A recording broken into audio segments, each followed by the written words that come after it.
sports, talent and brands. Woo! This is the sit down, standing tall together. Hi everyone, I'm Elaine Stenson and welcome to the Sit Down. This season of the podcast is proudly fueled by Killarney Coffee Roasters. Killarney Coffee Roasters was established in 2019, roasting the finest small batch specialty coffee in beautiful Killarney. As advocates for sustainability, their coffee bags are compostable and their labels are recyclable.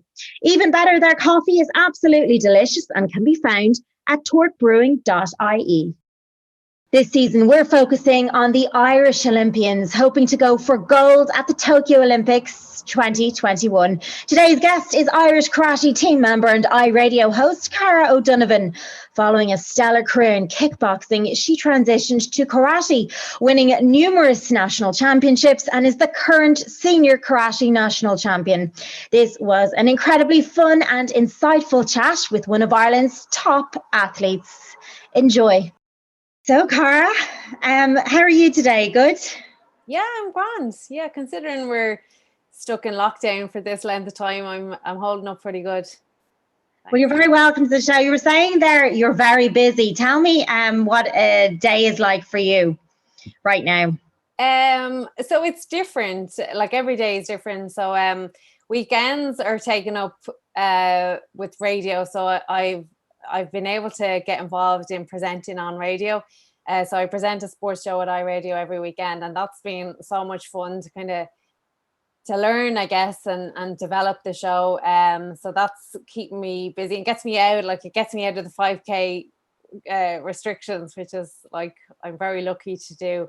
I'm normally training as well, so we've got elite athlete exemptions. I think I have a broken toe at the minute, so I'm taking a couple of days rest. I kicked an elbow last week, which wasn't very smart. But anyway, on a typical day, I'd normally be training. Then I'm studying as well at the minute. So I'm doing it like an athlete transition program. It's like part work and then part study. And it tries to, I guess, prepare athletes for life after sport. So I'm doing that with the Dame Kelly Holmes Trust over in the UK.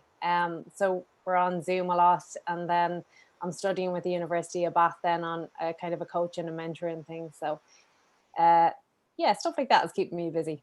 Is that your plan for life after sport? I mean, would you go down the broadcasting route then if you have started a show? How long have you been doing the show? So I'm kind of into the 4th month of it now. It did start earlier in 2020, but then like the lockdown came and that just put the show on hold because it's the first sports show that iRadio have had. So then there was a bit of a break like last year, and then we got a like back up and running in, I think it was early November or late October. Anyway, I was delighted. So I jumped at the opportunity and yeah, so that's something like I'm really enjoying. It's kind of like the same buzz as like competitive sport because you're live and like it has to go right and you get one chance to do it. So it's kind of that same adrenaline rush that you get from competing at a world championships where like you've got one fight and you've got to win or else like you're out. So it's the same kind of, it's the first things I guess in sport that I found is kind of, it's exciting and it's challenging and it's new. So yeah, I mean, that's probably the plan after sport. Well, you seem to work well under pressure, Cara, with that adrenaline, because you're a former world European kickboxing champion. You've spent 2 decades representing the country in kickboxing, winning multiple World Cups during the time, and also a multiple national karate champion after switching sports. So, and now you're obviously preparing for the Olympics in Tokyo. How did you manage to do all of that, and how did you switch from kickboxing to karate? Okay, so I guess I started kickboxing. I feel ancient now because when I say how long it is ago since I started, you can probably guess my age. But I started in 98. So what's that like? Oh, it's just really long ago. So it was very random anyway how I got involved in it. There was just no other sports in Sligo for me at the time. So for girls in sport, there wasn't just as much opportunities. And then it just turned out I was good at it. And then I got opportunities to represent Ireland. So I stuck with kickboxing for years. And like ever since I was 5, I think I always wanted to go to the Olympics, because you see the whole Olympic dream on TV, and that was something that I'd always hoped would happen for my sport in my lifetime. But as I got a little bit older, it became clearer that, look, this is never going to happen. And like, you know, over the years, I didn't understand how a sport becomes an Olympic sport. There's just so much kind of politics and processes behind how it gets in, but I never really went into that. I was just thinking, oh, I'll get to go to the Olympics one day. So I switched sports then when karate got in after 2016, and I looked at a couple of YouTube videos of the sport, and they didn't look from our first glance, they didn't look that different. So I thought, like, I'll switch over, no problem here, and I'll go to the Olympics in that sport. So that's how I switched it. But like I think it helps, like, you know, the reason I guess I was good at sport and got a bit of success is that I loved it and I applied myself to it. So and a bit of luck as well, I think. Well, what makes it even more interesting and impressive is that you're actually living with Crohn's disease, and you're an ambassador for the Irish Society of Colitis and Crohn's disease. So tell me about that, because you've had numerous surgeries, and has this been a hindrance to you as an athlete?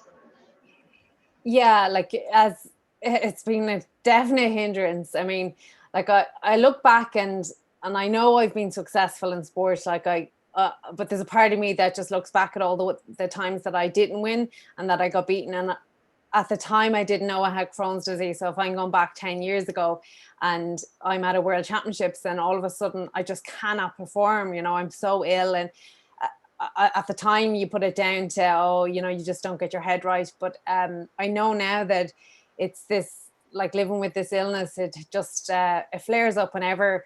Usually it flares up when you least want it to, like, not that there's ever a good time for it, but like right before the final of a world championships, it just goes, hey, I'm back, like, to cause havoc. So it's definitely been a hindrance. But I've learned, like, since I got diagnosed, I guess the treatment and the management of it has been quite good. But I've also put winning and performing and playing sport into perspective. Like, the way I see it now is that if I get to play sport, even, you know, once or twice a year, I'm very lucky. And if it works out that Crohn's disease just decides to show up again, well, I just have to deal with it. Like, it's not like life or death. It's kind of put sport into a bit more perspective for me. But yeah, it's not an easy. I wouldn't wish anybody to live with this. It can be really challenging.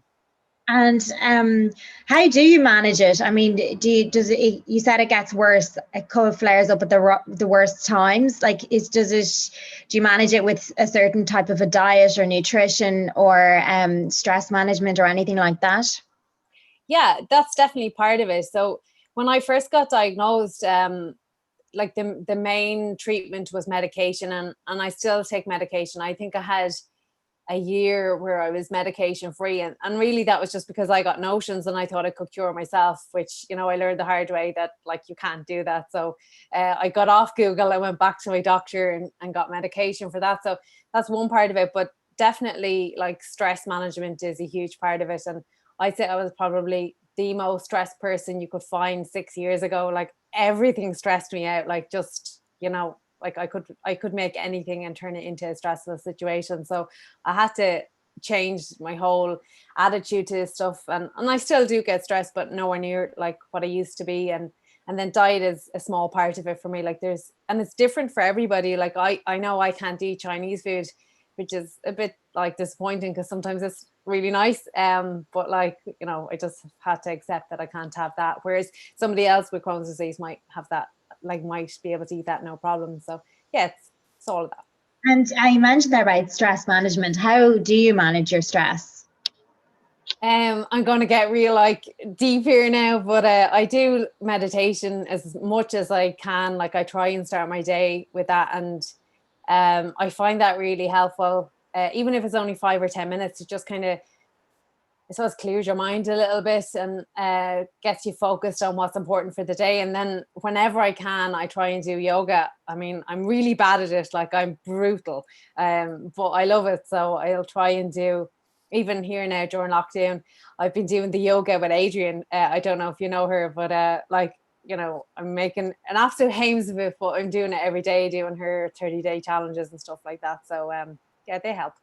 And how has lockdown affected you mentally? Because you have, you're an athlete, so you're used to exercising and you're probably quite fit. So has that helped you with lockdown? And you mentioned you're quite busy as well. I think the first lockdown was really tough, and I've seen a lot of people say that like the third lockdown has been hardest for them, but for me the first one was without a doubt, it was the hardest, because everything, like I went from you know, just being out every day, training, working, and all of that immediately stopped. Like everything was just shut down straight away. So as much as I had, like I was in Sligo, I was with my family for the first lockdown, so that was good. But mentally, that really affected me. I was just not prepared for something like that. And it was the weirdest thing, because like in sport, I've been injured, like I've been laid up with injury where I couldn't go, but there's always like a physical reason for it. Whereas the first lockdown, like there was none. And I know it was hard for everybody. This most recent lockdown isn't probably as bad for me, because I'm getting to go back out. Like we are lucky enough that we get to train. It's very limited, like it's still very restrictive, and you know, you only go out when you have to. So I don't find this one, and maybe I've just found different ways to cope, but I'm not finding it, thankfully, as hard as the last one, or as the first one. Okay, and you're extremely busy. You're a founding member of Global Athlete, which is a movement led by athletes for positive change across the world of sport, and you're an ambassador for equity sport. So tell me a bit about that. Yeah, so I got involved with Global Athlete first in 2019. They launched, and it was just completely, I guess, random how I even came across them. But we were having trouble in Irish Karate. There was a governance dispute, which is, in my experience, has been quite common. There's always kind of, I guess, political stuff going on in sport that as athletes you're sometimes you're forced to kind of be put in the middle of situations. So we had that issue, I guess, ongoing, and Global Athlete were just about to launch at the time, and they opted to help us try and gather a bit of momentum and awareness around the campaign that we were having, and they helped us get involvement from the International Olympic Committee and the World Karate Federation. So once that all started, they invited me to join the startup group. It was just kind of getting itself formed, and I mean, I jumped at it because it was the first time in my sport that I'd found athletes who were kind of like-minded, as in that they understood some of the not so nice side of sport, and there was a bit of solidarity there. And I'd never felt that before. I'd always felt like I was somewhat of a troublemaker in sport and always completely on my own in that. So when I got the opportunity to join, I jumped at it, and it's been interesting. Like it hasn't, like some of the work we do, it tries to give athletes more of a say in sport, and to try and, I guess, improve conditions in sport for athletes. But it's not easy, and it's not something that has been, you know, welcomed. Like change in any area, I guess people are always resistant to it. But yeah, I'm really enjoying being part of it. And then I guess equity sport is slightly different. I'm not as heavily involved, but I've been asked to be an ambassador for that, and they are trying to, I guess, bring about more equal opportunity for everyone in sport. And sometimes we think that we have it hard. Like I know myself, I've had issues in sport, but when I look at what it's like in the global south and some of the very underdeveloped or poor nations, like their access to sports and different opportunities in sport is so, you know, is almost non-existent in some cases. So like I'm really happy to be involved in that charity and try and raise awareness of the work that they're doing. And you mentioned that you come across difficulties with the Olympics and qualification and that kind of thing. What are the kind of difficulties or issues that you were finding along the way that you said that you finally found solidarity with other people about? Yeah, so if I guess if I go back to when I was with kickboxing, I always felt, and maybe it's just my personality, but I always like to have kind of input into decisions that affect me. And from a very young age, I realized that, you know, that's not possible in sport. Certainly not the way the structures were. I mean, you're expected to just go in, train, do what you're told, stay quiet, perform, win, and then leave again. And I always found that difficult because I just felt like I should have some say in this. And I realized very young that if you open your mouth and you say, hang on, I don't agree with that, they won't like directly say anything to your face, and you think, oh, that's good, my input's been valued here, and then you realize you're getting punished really covertly. Like all of a sudden you're not selected for teams, and all of a sudden training's being scheduled at days that they know you're going to be on holidays, so therefore you can't make different criteria. And that was constant. Or you'd see just unfair treatment of other athletes. Just, I mean, I got privileges because I was good, so I was actually treated better than some of the other athletes. So that always bothered me. And when I got diagnosed with Crohn's disease, I remember being in hospital. I was really ill, and I wasn't able to make I think it was a fight-off day for team selection. And I wrote to the governing body of the sport, and they just ignored it. And I found out on Facebook while I was in hospital that somebody else had got my place on the team. So it was just how it was managed. And I just feel like if they had more dialogue and more communication, that, you know, things like that just wouldn't happen. And I think it would be better for the sport. So those are just like some of the, I mean, maybe they seem trivial to some people, but they were important to me. And I just see issues like funding now, like, you know, so many sports don't get funded. And I'm always asking the question, why is that? Like, they're performing really well, but I never get an answer. And it's always because like certain sports have just been funded since funding was came into existence, and nothing ever changes. So say if you're a martial artist, or if you're in any of the sports that haven't made the cut just yet, there's no pathway for you to go in and get funded. And that's always been my issue. But it's so I guess, yeah, the solidarity is that I finally kind of met athletes who just agreed with me and were willing to stand up and say that. And I just thought, well, this is amazing. This is the first time I've ever met this kind of stuff. So would you be like calling on Ireland to put more money in and more efforts and facilities for athletes like yourself? Tell me what it's like when you don't have the same facilities as people, for example, in the UK or another country. Well, yeah, I mean, firstly, absolutely, I'd be calling on Sport Ireland to do that. And I have done that for 20 years and I've got absolutely nowhere. It's kind of like a bit of triangulation going on. They just say, well, look, this isn't our problem. Go to your national federation. Then you go to your national federation and they say, oh, we go to Sport Ireland. So you're just constantly bounced around between different people. But I guess like facility wise, it's quite poor. Like I've never had access to a changing room. Never had access to a shower, and like especially now in 2021 you would just think that things would get better, and sometimes I feel bad saying this because I think then the people that train me would take this as criticism of them, but it's not a criticism of them. It's more just to say that there's a two-tier sports system, that athletes who are allowed, let's just say, train in the National Sports Campus, where it's state-of-the-art facilities, they get access to great equipment. And then the rest of us that don't have that access, like there is no designated national training centre for martial arts or for a lot of sports. So that's difficult. And I just don't see how it's justified that it's fair, or why there's no real will to improve that. And so that's kind of some of the stuff that I'd love to see change. Yeah, the government give 20 million euro to greyhound racing. Yeah, it doesn't surprise me. And I mean, I'm kind of very frustrated really with how the government funds sports.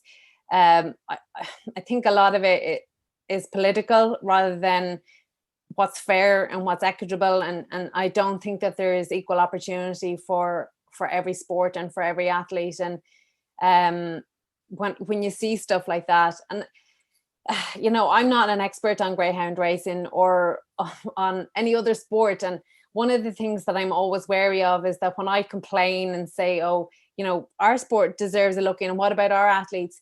That they try and twist it a little bit to say, well, are you saying then that this sport shouldn't and these athletes shouldn't get funded?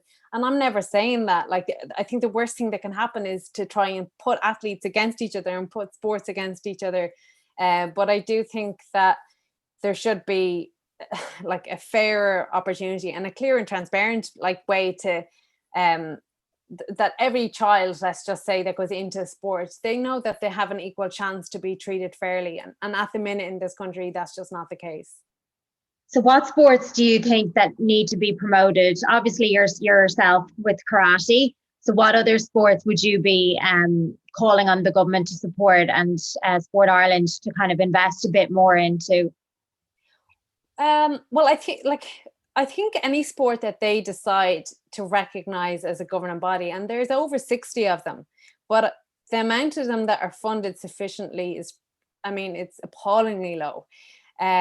So I think that if Sport Ireland, like, obviously I'm going to be biased in some ways, and I try and remove myself from it because I'm very passionate about martial artists and kickboxing and karate, and I've seen the standard of, like, if when we talk specifically high performance, I've seen the standard in those sports are really high, but they're not recognized. They're not kind of rewarded in that. So obviously I'm going to push my own sport, but I don't want it to just be about that. I just want every single, all those 60 plus governing bodies, they should all be aware that there's a pathway to say that if you perform, and I'm specifically talking about high performance, not so much like the grassroots is a whole other discussion, but with high performance, that there should be a very clear way to say that if you do what somebody does in athletics, you're going to get rewarded the same way. And at the minute, I can be world champion and somebody else can finish top 20 in a different sport, and the top 20 finish will get 20 grand a year, for example, and the world champion doesn't get anything. So I would just like them to tell me, like, why they're not kind of treated the same, I guess. And have you come across gender inequality in sport? Do you feel like your male colleagues or counterparts would have better opportunities than you? I would definitely say in martial arts, there's, like, in my experience anyway, there's definitely been gender equality issues. Like, for example, prize money in kickboxing has always been, for women, has been a fraction of what it was for men.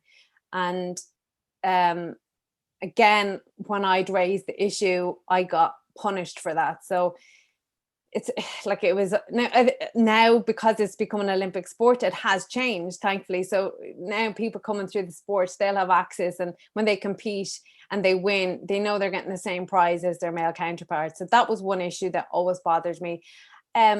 Female representation on kind of committees and boards and decision making is far lower in martial arts than it is than men. Like, it's an old man's club. It's run by old men. It's not to say that there's anything wrong with them, but why not have a bit of balance? And I don't just mean gender, I mean just different diverse backgrounds. There should be more kind of representation. When it comes to funding in Ireland, there's no difference really, because we're, like, as a sport, we're all just literally told we're not good enough. Listen, what about, I'll move on to, I want to talk about COVID for a second and lockdown. And I know we've already touched on lockdown, but a lot of sports have been cancelled because of it. What's that like as an athlete, that the Olympics, they may not go ahead, or they didn't go ahead last year. And sometimes elite sports are allowed to go ahead, like Premiership football and men's rugby and different ones like that. How do you find it as an athlete? It's like, it is hard, and you're trying to, like, talk about this in the overall context of, like, a global pandemic. So sometimes when you're saying, oh, this is really hard and I wish I could get to compete, you just feel like a spoiled brat, because there is so much bigger things going on in the world than you and your sport. But I mean, put that aside for a while, I guess when you look at the professional sports, they're obviously in a very different scenario, because they can they have so much more money, and players are paid to do this so that they can, stay in bubbles or whatever they need to do to play. So that those competitions and games seem to be going really well. My sport has been hugely affected. It's almost a year since I competed, and it's the hard, like this time, say, or March last year, we knew we weren't going to compete for a while. Everything was cancelled kind of for quite a significant time stretch. But then this year it looked like we were going to get back competing. So I was due to go to Lisbon in 2 weeks' time. Then that got cancelled.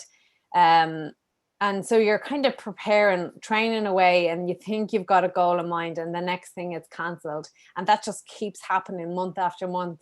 And I know it's obviously be like a safety concern, which is obviously important, and you have to go by that, but it still is challenging enough. I think with the Olympics, I wish we'd get a bit more information. Now, I do understand that they probably don't know that much, but there's huge confidence in the IOC to run the Olympics, and it would be lovely as an athlete to know how they get their confidence, because right now it's like all you hear is that we're confident, and you don't hear any actual specifics of logistics and health and safety. And like, I'd be a high risk athlete with the medication I take. I certainly don't want to take my own chances by going over to an event that's not going to be safe. And I certainly don't want to be the cause of an outbreak going into another country or another city, because sometimes, if an event isn't run safely, it could be a super spreader event. So there's loads of kind of question marks around that. And I think some athletes are concerned, but I do think, and myself included, I think every athlete would love the Olympics to go ahead if it can be done safely. So I'm still crossing all my fingers to see if it happens. Okay, and look, I want to talk to you about sponsorship, because obviously Sport Endorse is a sponsorship and branding agency, and for athletes to succeed on an elite level, how important is sponsorship? I think it's huge. I mean, it's an area that I've personally struggled with. I think a lot of it to do with the profile of my sport. There probably isn't the same rewards in karate or kickboxing for a sponsor than you'd get in some of the really high profiles like football and rugby or whatever the different sports will be. But it is massively important, because it's so expensive to be the world's best, because you've got to travel and compete all the time. So in my sport, for example, if I want to be ranked in the top, even though ranked in the top 10 in the world, I have to compete on every continent, like every month of the year. So every time you travel away to competition, you can't work. So you're kind of losing a double income. You're spending money traveling, you're spending money to compete, and then you're losing money that you can't work. And so and especially in a sport that isn't funded, without kind of sponsorship, it's almost next to impossible. So I think, to be honest, I think it's probably one of the most important areas for athletes after their talent and hard work. Like the sponsorship is huge. Like it's absolutely massive. And I see there's a list of your favorite 5 brands. Do you know your favorite 5 brands, or? I can't remember what I said, but I know Lions Tea is on there for sure. Adidas, Under Armour, Alpro, and Opal, and Lions Tea. I hear you're a massive tea fan. Like obsessed with tea. It's probably an unhealthy obsession, but I even have one here. Yeah. So, and I love Lions Tea as well. I know it's all lovely, but they're my favorite. But yeah, I'm a tea junkie for sure. If anyone's listening from Lions Tea, we have. I think I keep them in business. I swear, I buy that much tea. And how do you relax? You have a lot on. I'm kind of taken aback by your obviously have done everything with your world's European kickboxing, national karate champion after switching sports. You're living with Crohn's disease. You're an ambassador for the Irish Society of Colitis and Crohn's disease, and you're a founding member of Global Athlete. and ambassador for Equity Sport. I mean, you're also a radio presenter. I'm getting dizzy on this sports show called iScore on iRadio. And you're an athlete mentor for organizations such as Sports for Schools and the Dame Kelly Holmes Trust. Like, do you ever get a minute, or like is your life totally crazy, like running around doing all these things? It's definitely quieter now in the lockdown. I would say my training load is like halved. So I definitely have evenings where like I'm not really doing anything, and I find that difficult actually. I find that I'm probably just so used to constantly going that when I do like have nothing to do, I find that weird. But I don't know. I also didn't think I was like that busy. Like I see some of my friends and they're just busier, and I'm like, okay, well maybe I'm not like doing enough or that. So I don't know. I mean, I enjoy everything I do, so I don't really feel like it's a burden, and I feel like, you know, and at the minute I feel like I'm lucky to be busy.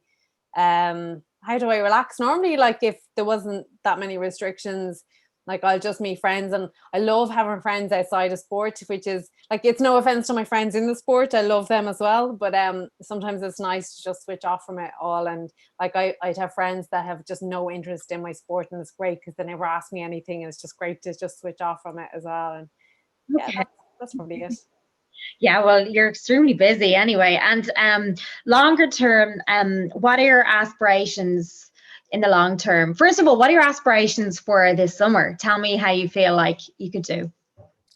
I think if I can if the Olympics go ahead and the qualification, because like I still have to qualify. Our qualification event isn't till June of this year, and I think that's the big question mark.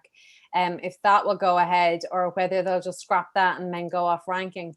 But if I can qualify for the Olympic Games, because there's such a small number that can qualify in my weight category, I'd be absolutely aiming for a medal. And I think the hardest part for me will be to qualify. So that'd be my goal, all going to plan. But I think if the Olympics don't happen, I'm really kind of in no man's land. I just don't know what I'm going to do next. I don't know whether, look, I should accept that I'm past it now, I'm getting too old and I should just stop, or whether I should go for another few years. I don't know. So, but I mean, right now the goal is the Olympics. Please happen. Of course. Well, we really hope it happens, and we hope to see you out there, of course, and we'll be watching. And long term, do you have any sort of career plan for after, or are you going to continue? I mean, you seem like you're going to probably go into teaching and mentoring and that kind of thing. Yeah, I mean, I'm definitely looking at loads of different options. I know one area for sure that I definitely won't be going into, and that's like the national governing bodies of sport. Like that's because I studied sport in college and I did work for a while in them, and it just wasn't the career path for me. Like, so I think I think like part of the good thing of this athlete transition program that I'm working on is that they have so many different options, and they kind of they mentor you as an athlete as well to kind of decide what you want to do and try out different things. So, but I do like the mentoring. I love I still like maybe working in sport, and then the broadcasting is a whole new area, and so I'm gonna probably dabble in a few areas, but it's so hard to plan ahead, like, isn't it, with the pandemic and everything? You just don't know what's going to happen. But yeah, those areas are. Why did you decide it wasn't for you to go to work for the governing body or anything like that?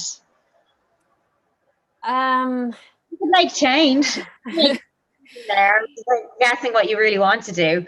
I mean, yeah, I guess that's kind of what I felt from working there, is that I couldn't actually make an impact. And I mean, there was I don't want to name the sports that I worked with, because there's some brilliant people in there, but I just felt like there's just so much, I guess, dogma, or, you know, this is just the way things have always been done. And, you know, I think any innovation wasn't really that well received, and maybe I just didn't give it enough time. You know, I didn't work for, you know, decades or anything in the sports industry, or the sports governing bodies, but I just did feel that there wasn't really that there was a great will to pretend that everything was great, but there wasn't necessarily the will to actually make meaningful change in sport. And I feel that maybe more from an activism or like a lobbying role, sometimes that could make a bigger difference. And I see the work the media are doing. I mean, they're doing an incredible job in actually forcing change or demanding change. And so maybe that's kind of a different direction I could look at. Okay, well, Cara, think that that's really exciting, and we'll leave it there. Caradh O'Donovan, our force for change, hopefully see you in action in the Olympics in Tokyo this summer. Thank you so much. Thanks a million for having me. It's been great chatting to you. And that is all for this week. Thanks once again to Caradh and to everyone continuing to download and listen to The Sit Down. We truly appreciate your support. And thank you once again to our sponsors, Killarney Coffee Roasters. And if you're interested in partnering with any of our talent, you can find us on platform.sportendorse or download the app through the Apple Store or Google Play. You can follow us, Sport Endorse, on Facebook, Twitter and Instagram. And until next time, take care. Sports, talent and brands.